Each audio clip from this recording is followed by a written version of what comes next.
sa hoiad kätt mikri peal vist. Ja tervist, oleme tulnud siia Lõuna-Eesti metsadesse.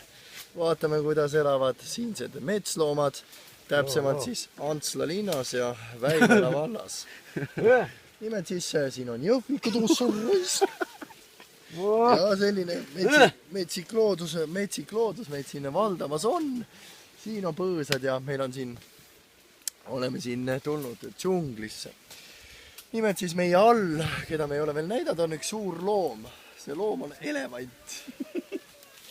Elevant on söönud ära juba 3 kilo banaane.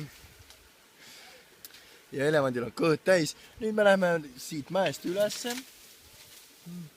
Sellest mäest läheme ülesse. Seal on meie sõbrad kõik ees. Nemad on tulnud ka meile siia Lõuna-Eesti metsadesse külla. Avastamaks neid metsasi ja loodust, mida me veel ei ole varem näinud. Esmakordselt oleme siis oma saatega tulnud siia, et ka televaatajad saaks teada, mis täpsemalt toimub siin Lõuna-Eesti metsades. Sest et ei ole ju kõigil võimalus tulla siia ja vaadata täpsemalt ringi. Meil on jäänud veel umbes 2 tundi raisk, siin on need oksad ees ja seal ja krussis. 2 tundi raisk, meil on need oksad ees. Ja vaadake, kuidas loodus meil seal on. Siit avaneb vaade Võru linnale. Nõnda uhke. Soomest on üks elevant seal ees rase. On või? Seal keeras külge. Ja ka kallid vaatajad, ka teil on võimalus tulla siia Lõuna-Eestisse elevantidega sõitma.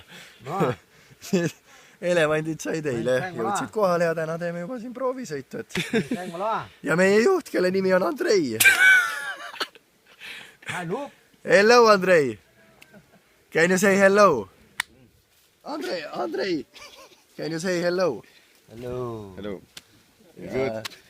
Andrei, ta väga hästi ei oska veel eesti keelt. Ja siis me kasutame inglise keelt suhtlemisviisiks.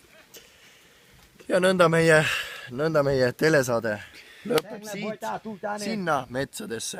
Vaadake lähemalt www.elevandilont.ee ja saage osa sellest seiklusest.